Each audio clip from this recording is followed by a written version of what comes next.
Saúdos, moi boas tardes. Comezamos a Semana Santa cos prezos disparados. A inflación sitúase no 3,3%, iso notase na cesta da compra ou o ir botar combustible, pero tamén no acceso á vivenda.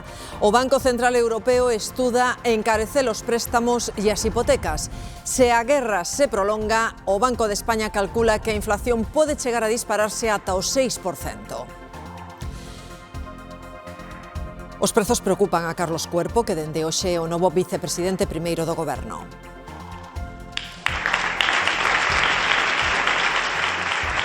Colleu a carteira de mans de María Jesús Montero, quen tamén lle entregou a de Facenda ao novo ministro, Arcadi España, que terá como reto principal acordar o modelo de financiamento coas comunidades autónomas.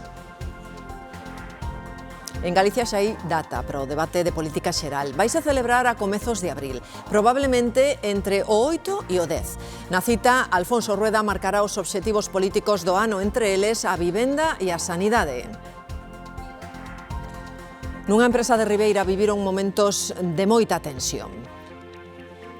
Un home irrompe armado cunha pistola, ameaza aos traballadores e di que quere matar o dono. As cámaras de seguridade rexistraron todo.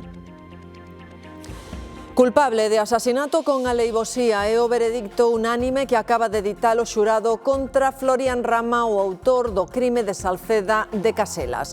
O Tribunal Popular considera probado que matou a coiteladas a Sufián, un mozo de 24 anos, hai case 7. Volve a estar en cuestión o aceite de bagazo de oliva, ese que moitos utilizan para fritir porque é máis barato e resiste mellor a calor. As dúbidas sobre a súa seguridade veñen pola presenza duns compostos que poderían ser canceríxenos.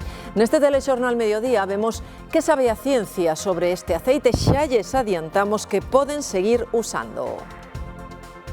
Cos datos actuales sempre dunha forma segura se pode consumir o aceite de oruxo.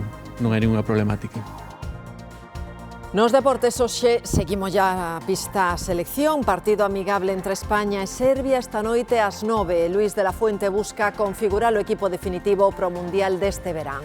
Entre os dianteiros que buscan unha praza está Borja Iglesias. Temos unha tarde de sol, de novo coa compañía do vento do nordés que mantén as temperaturas frescas. Continúa ademais a ser máis forte nas comarcas atlánticas e mantén en aviso amarelo parte do litoral.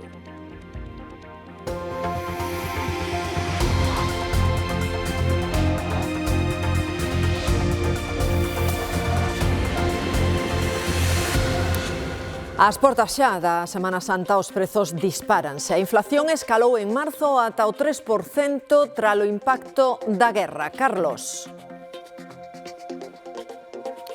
Que os prezos están moi altos xa case non é noticia. Nun mes a inflación subiu un punto en España. O efecto polo aumento dos carburantes xa se nota tamén nestes estantes. Natalia, de todos estes produtos, cales dirías que foron os que máis aumentaron de prezos estes últimos tempos?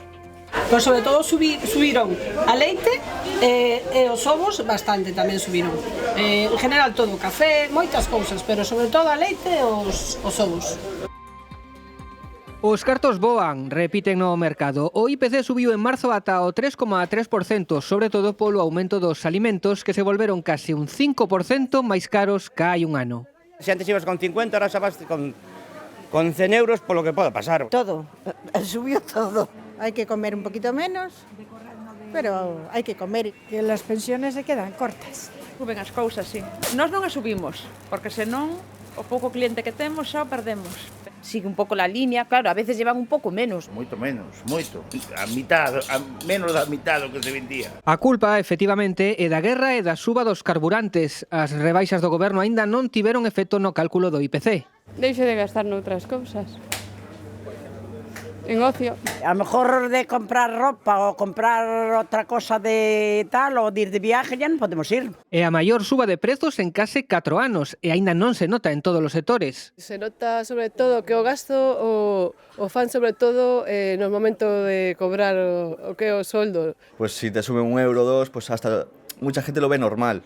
esa subida, ¿no? Al final muchos nos dicen, pero subir más, tal y como están as cosas. O seguinte pode ser a vivenda. O Euribor xa está subindo e o Banco Central Europeo di que subirá os tipos se ten que conter a inflación. Traducido, hipotecas máis caras.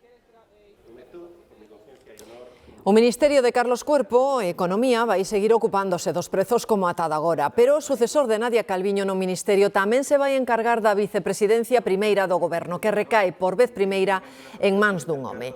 Cuerpo e o novo ministro de Facenda, Arcadi España, prometeron o cargo esta mañá ante o rei.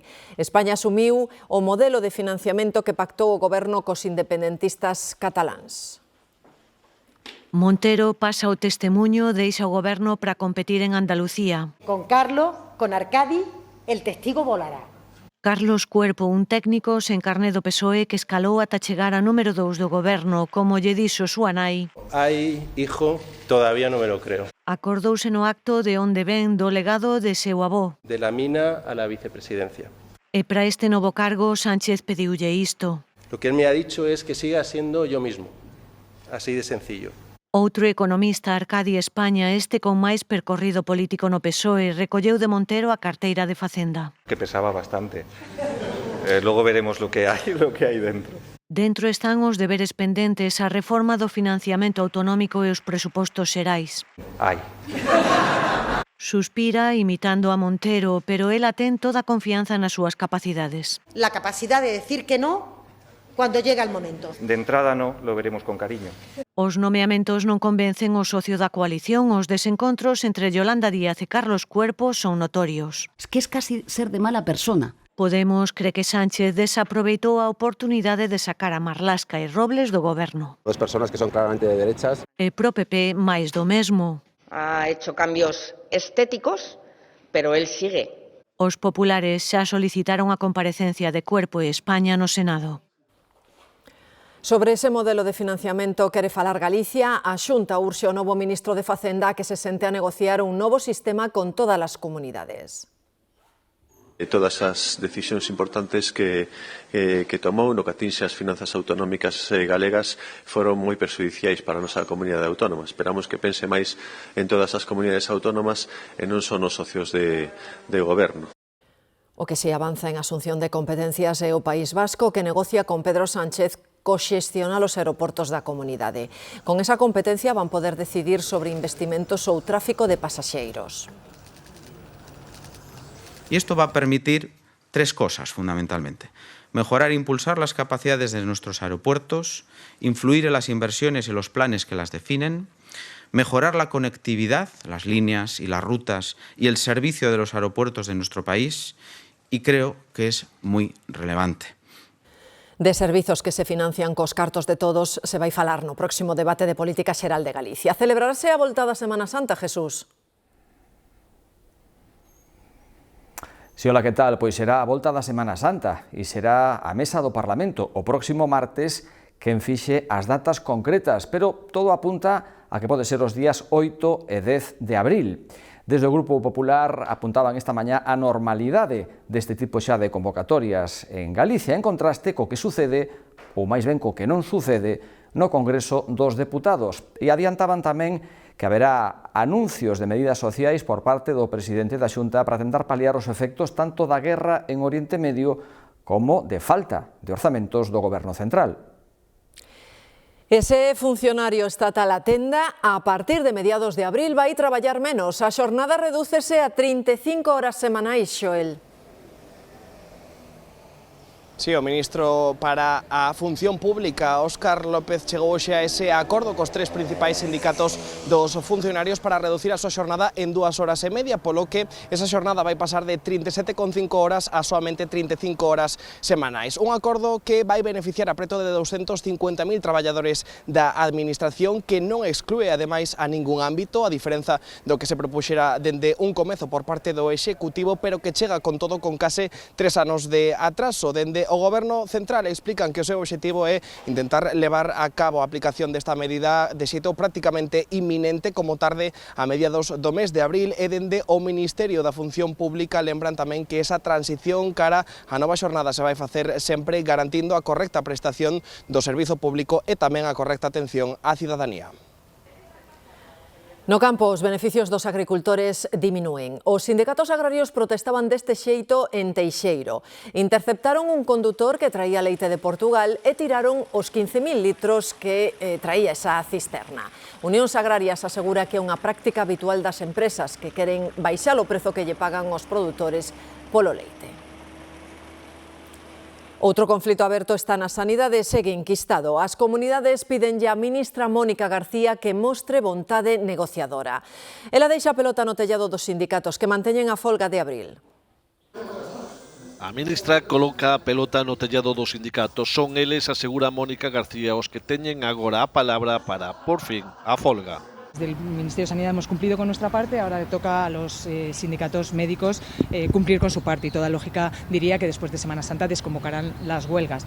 Os sindicatos teñen convocada unha nova semana de folga para finais de abril e un mes de prazo tamén llo dan as comunidades gobernadas polo Partido Popular á ministra para que resolva a folga ou dimita. Eso é a súa posibilidade. Ela foi a que abriu el velo, ela ten obriga de cerrarlo e cerrarlo, non cerrarlo en falso, trasladando responsabilidades ás autoridades autónomas, sino a parte que lle corresponde, que é a arquitectura de la normativa.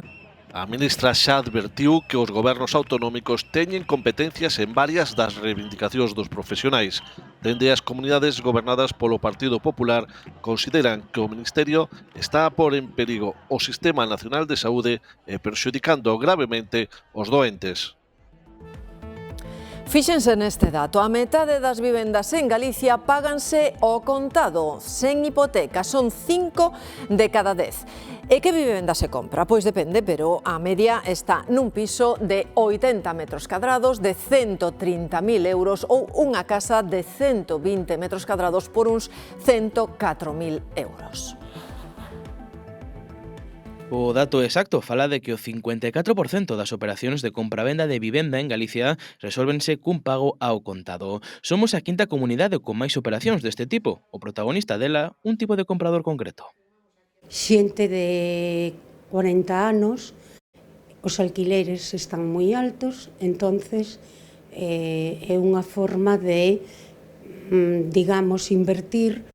O certo é que para pagar sen hipoteca un piso duns 80 metros cuadrados precisamos ter disponible como mínimo 100.000 euros. A ventaxa é clara, eso sí, non dependemos nunca do banco. É que somos moi previsores, entonces somos unhas persoas aforadoras e previsoras e témolo como medio de inversión. La compré a base de muchos años, no tenía hipoteca, a base de ahorrar, porque yo acostumbro a pagar al contado, si no, no compro. Xa vemos que hai xente que o ten moi claro, outra tamén, iso sí, no lado contrario.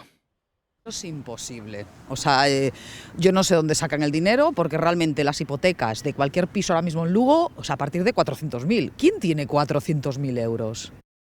Xa o ven, non todos poden, pero o certo é que o Colexio Notarial de Galicia confirma que cada día véndense na nosa comunidade preto de 60 vivendas. De vivenda pública falouse esta mañá no Parlamento. O PP di que están en execución 4.000 pisos. Os socialistas din que só 50% das comprometidas. Que o 53% é un dato absolutamente irrisorio, pero sobre todo se ríe de todos os galegos e galegas despois de tanto anuncio de pandereta no que anuncian as licitacións, as primeiras pedras, as segundas pedras. Parece que se iso fora certo suporía que a Xunta executa un 50% máis de orzamento en vivenda do que fai o Goberno de España, o cual xa sería un gran éxito. Pero me parece tamén que o que pasa é que algúns ou descoñecen cal é o grado de execución deses fondos ou simplemente os manipulan. Os nacionalistas poñen o foco no goberno e pídenlle que cancele a organización do desfile das Forzas Armadas do 30 de maio en Vigo. Din que é unha exaltación militar que está fora de lugar. E Galiza non quere ser parte desta deriva de exaltación militarista e españolista absolutamente fora de lugar. Nun contexto internacional, como dicía, marcado pola escalada bélica e o aumento do gasto militar, este tipo de actos non son neutros. 3:15 da tarde, a Coruña está celebrando un pleno municipal extraordinario no que debate por que a cidade renunciou a ser sede do Mundial 2030. O PSOE xustifícao, PP e BNG falan dun fracaso histórico para a cidade. O Concello admite que a Coruña quería acoller partidos do Mundial 2030, pero di que as exixencias da FIFA eran inasumibles. Intentaron rebaixalas, pero non foron quen. Presentamos a candidatura coa máxima ilusión, convencidos de que se trataba dunha oportunidade para a cidade. Queríamos ser sede do Mundial, mais non a calquera precio. A oposición amósase moi dura coa xestión de Inés Rei. O BNG fala de fracaso e de falla de liderado. O goberno de Inés Rei fracasou. Non demostrou ter capacidade de traballo e o liderado necesarios para sacar adiante o proxecto. Vendeu a pel do lobo antes de cazalo.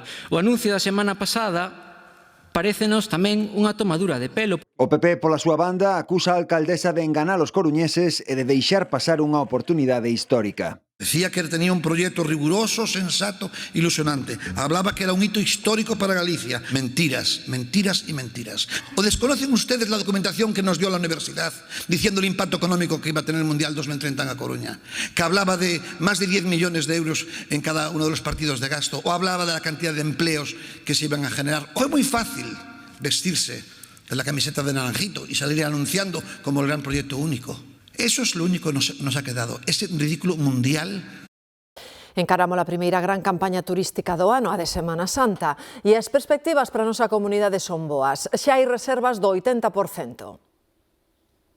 Pois nos dicen que hai xa reservas superiores ao 80%. Si a climatoloxía sigue como está, pois parece que vamos a ter unha Semana Santa moi boa. Precisamente pola Semana Santa, en apenas uns minutos, empeza a campaña especial de tráfico. A DXT prevé un aumento de máis dun 1,5 millón de desplazamentos respecto ao ano pasado. Queremos ver se xa se nota que estamos en plena operación saída. Sabela, como está o tráfico?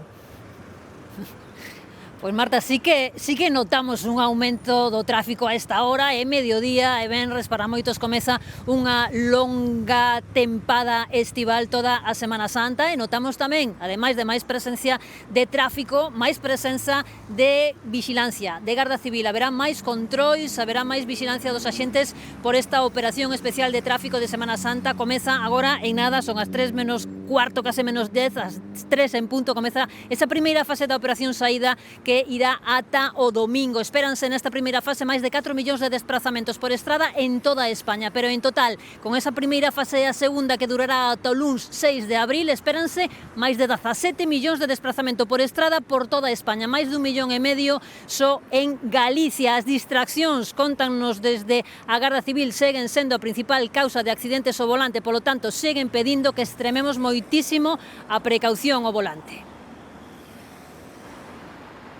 Este venres xa se nota unha especial presenza de efectivos de tráfico nas estradas, coincidindo co arranque da Semana Santa.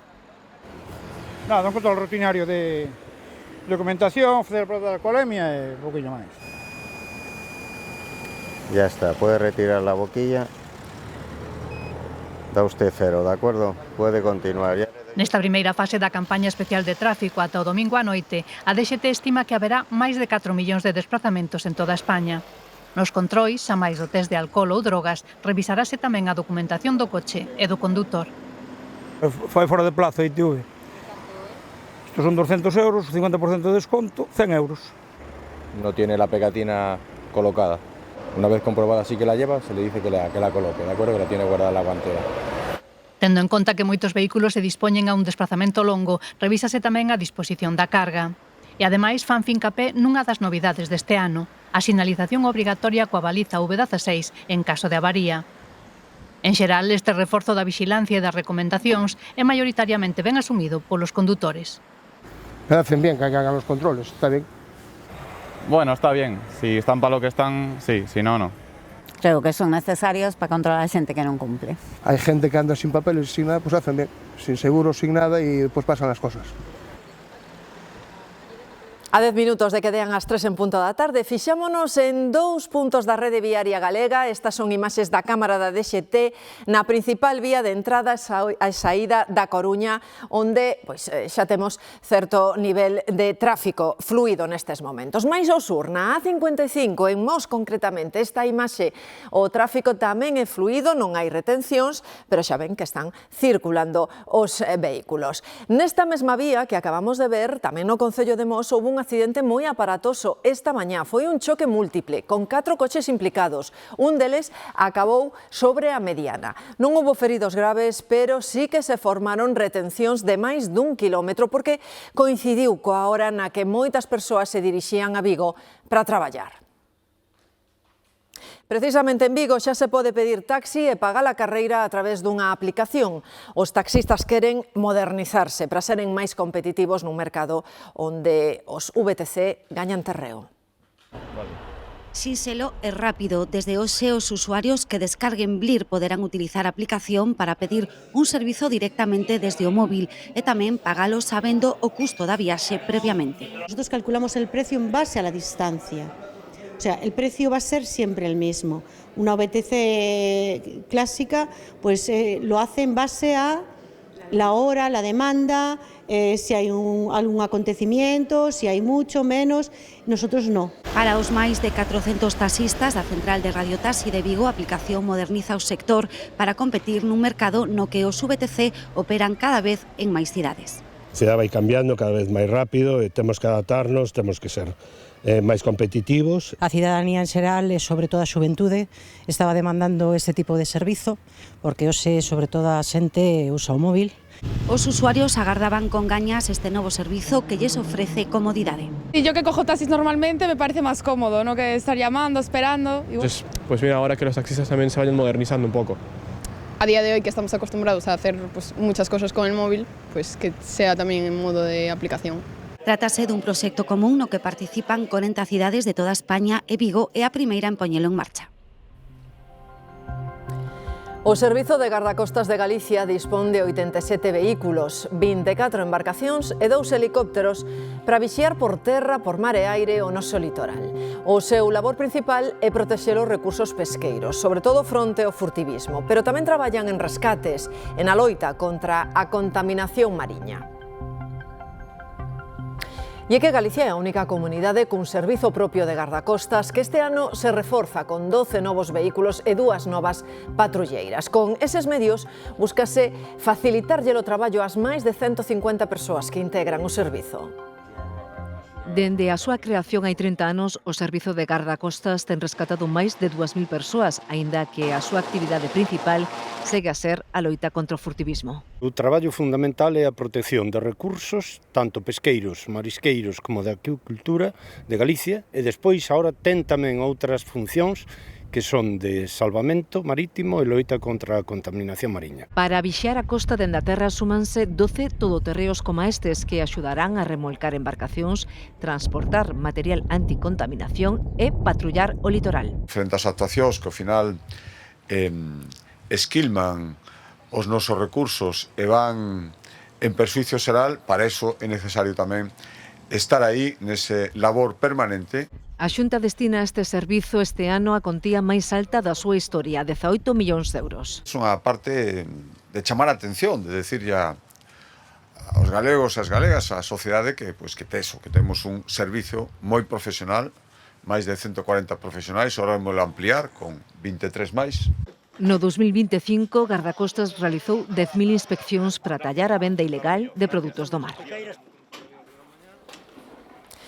Unha aplicación para facilitar o aviso de incendios, máis cámaras de vixilancia e tamén máis brigadas, 42, o que suporá 168 novos efectivos, son novidades do Plan de Prevención e Defensa contra os Incendios para este 2026, que hoxe mesmo se presentou ante o Consello Forestal de Galicia.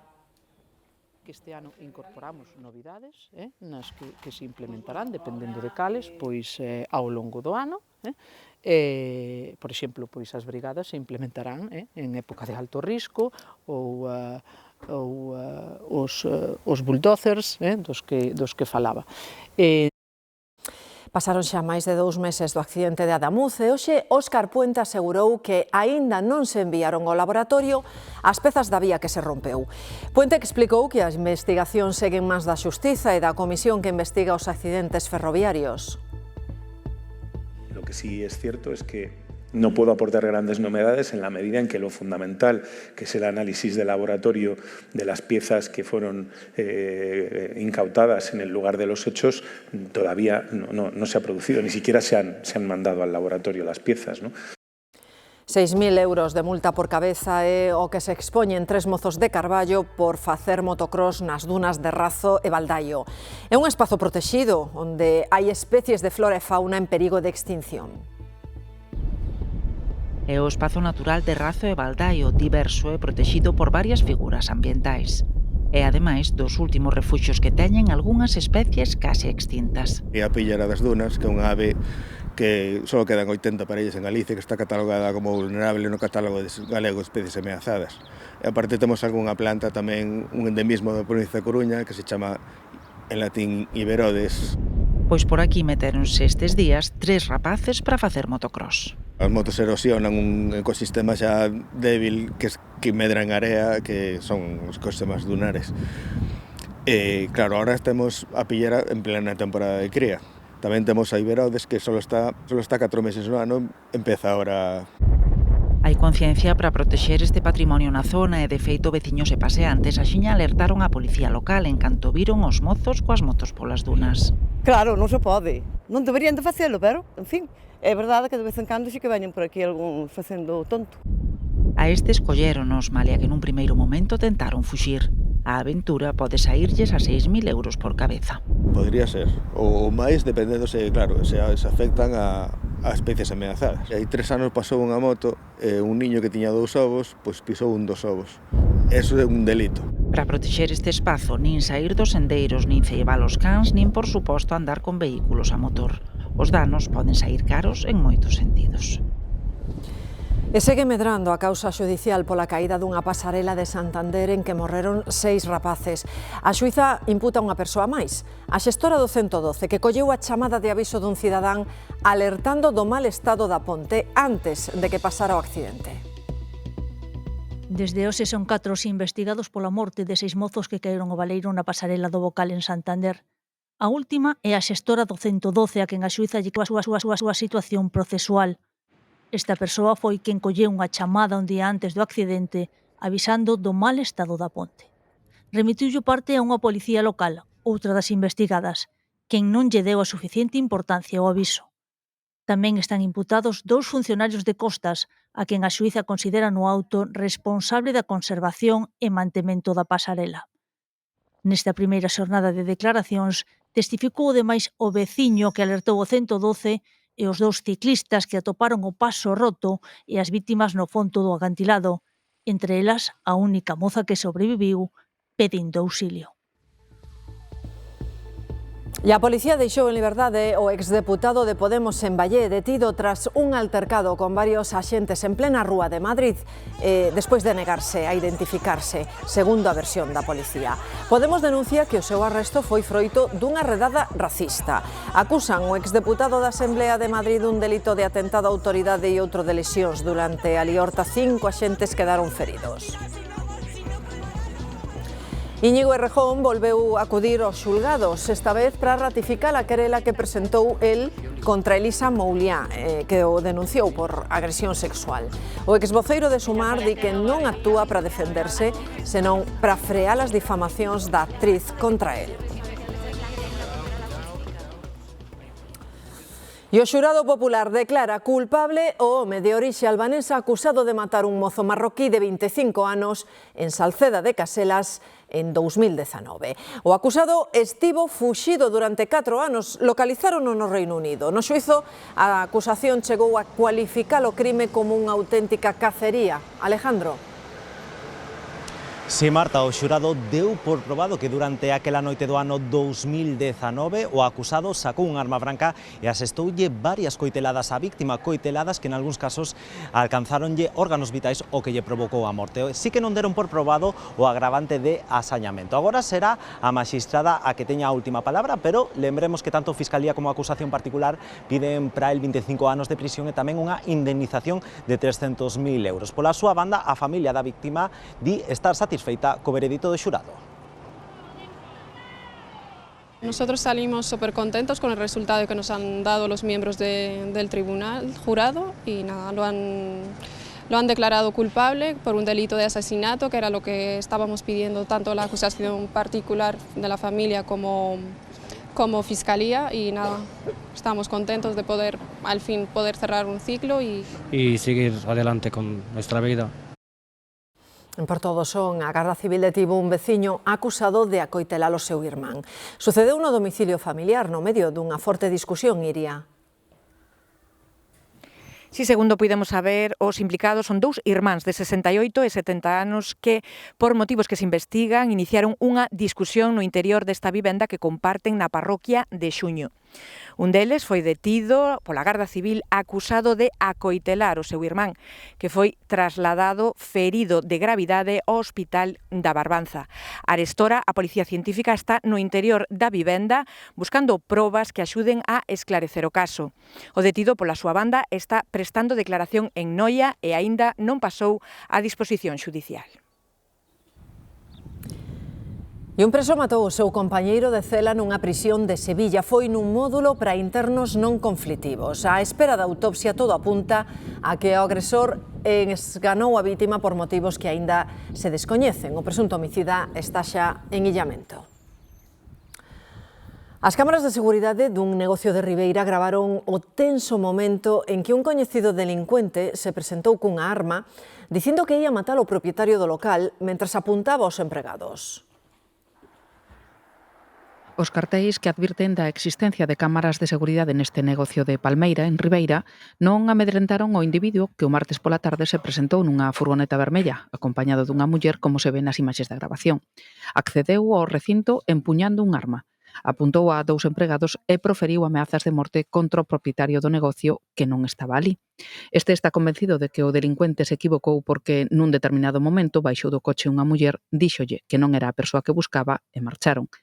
O home foi detido pola Policía Nacional e a xuíza deixouno en liberdade cunha orde de afastamento da vítima e prohibición de comunicarse con el.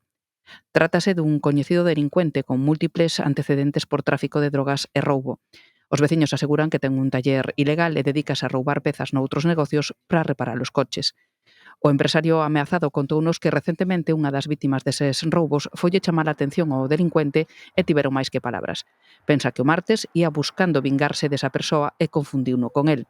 Malia que finalmente todo quedou nun susto para os empregados, di sentirse desprotexido pola xustiza por deixar en liberdade a un delincuente reincidente que segue actuando con impunidade.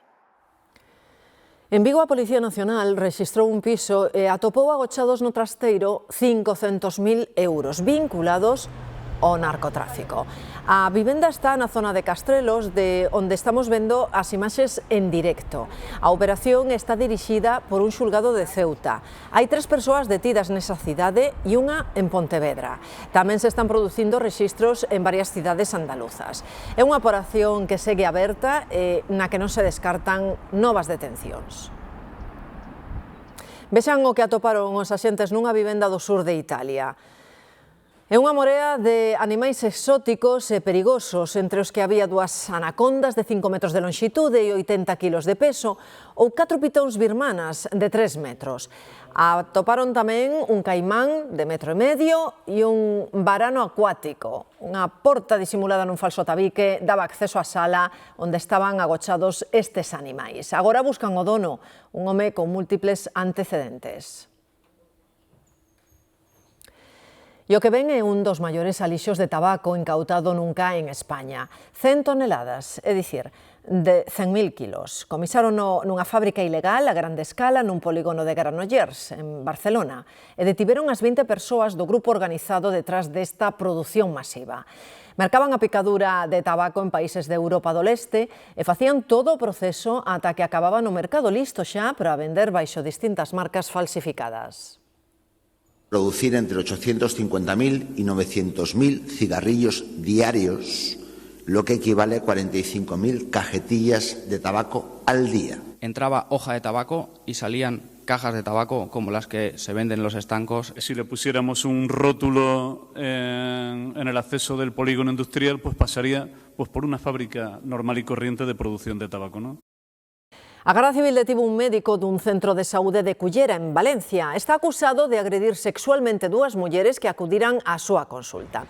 E é que as vítimas denuncian que o médico as fixo sentirse violentadas sexualmente durante a exploración. O home ten 35 anos e foi apartado do servizo por orde xudicial. Ten ademais prohibido achegarse tanto ás vítimas como aos centros médicos onde exercía. Non é a primeira vez que aparece un xabaril deambulando pola zona urbana de Lugo, pero a última incursión foi toda unha sorpresa. Un exemplar destes animais decidiu facer unha incursión murallas adentro e fixo un percorrido completo por todo o casco histórico ata que a policía local logrou dirixilo cara a unha zona do Carme, fora xa das murallas, onde hai vexetación frondosa.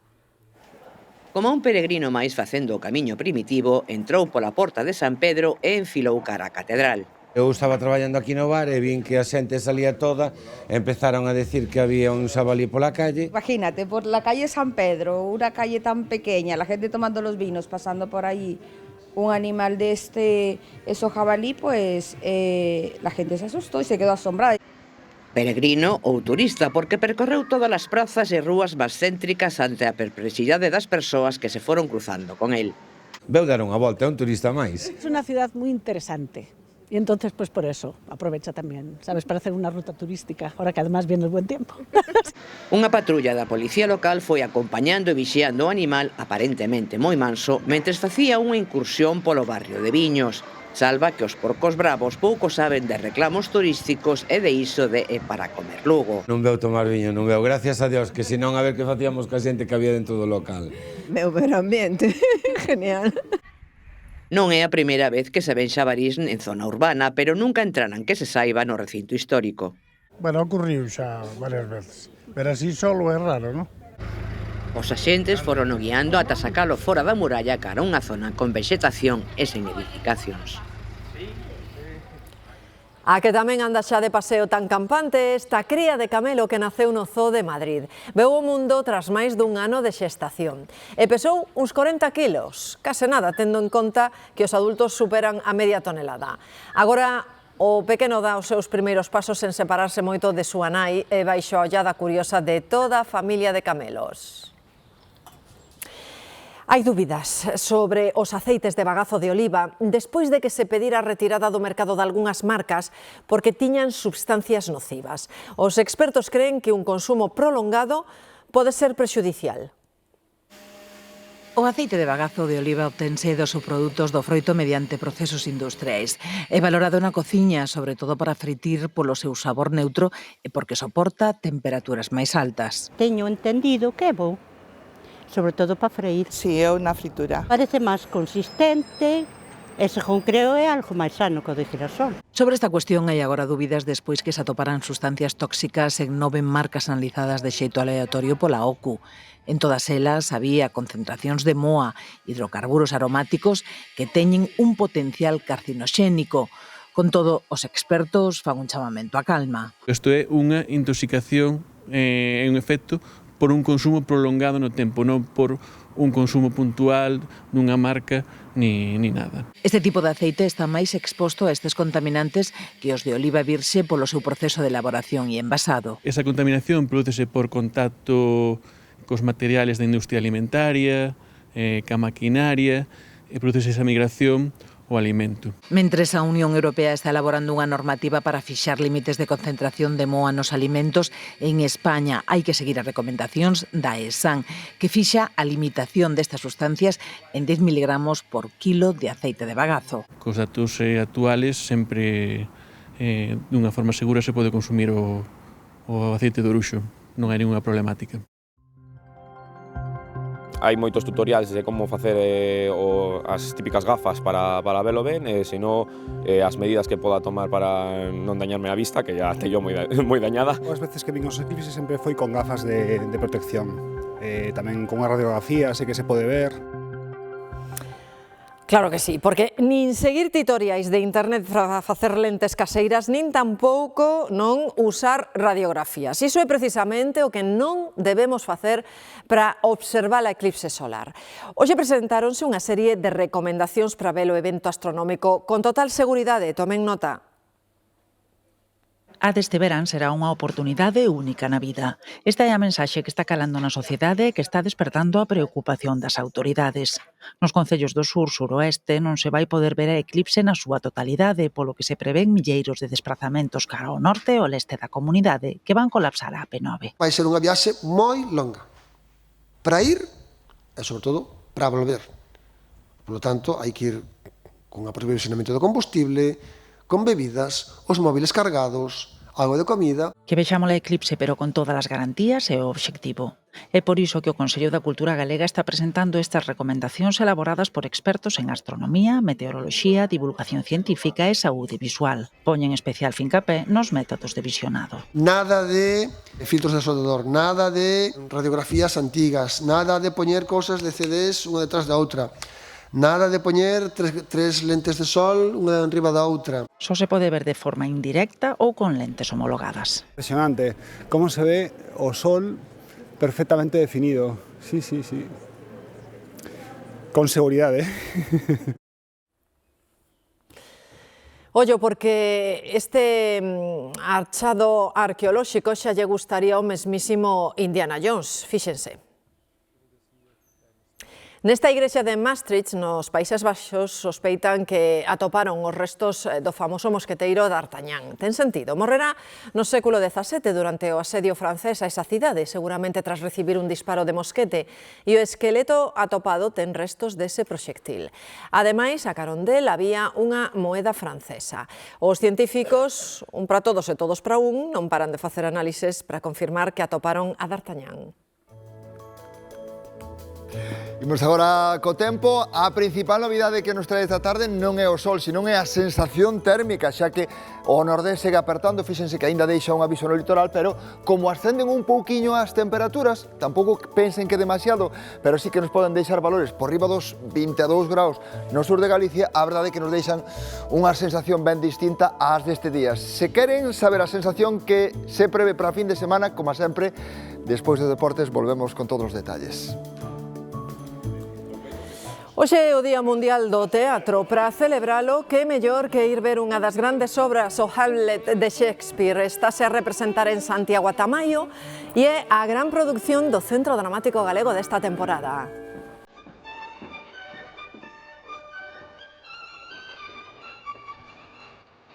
Xa o saben seguro, este domingo estreamos horario de verán, cambiamos unha hora de sono por outra de luz, coa que prolonga o día ata finais de outubro. Entre os moitos reloxos que hai que poñer en hora están os 17 que se expoñen en Madrid na mostra A Precisión do Tempo. Son pezas únicas, preciosísimas, case perfectas mecánicamente.